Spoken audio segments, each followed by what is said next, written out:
Here we see the Tesla Model Y HVAC compressor. Seems it was repaired before.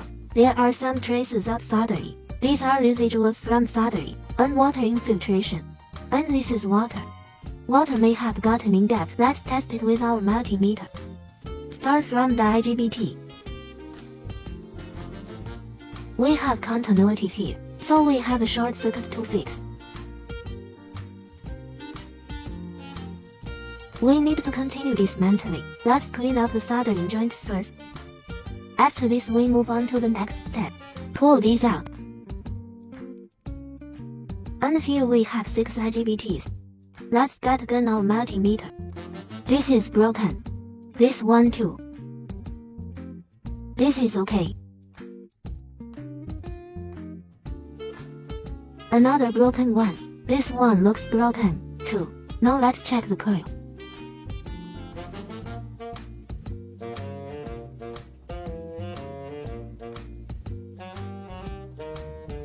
Coil seems fine. It's 40 IGBTs.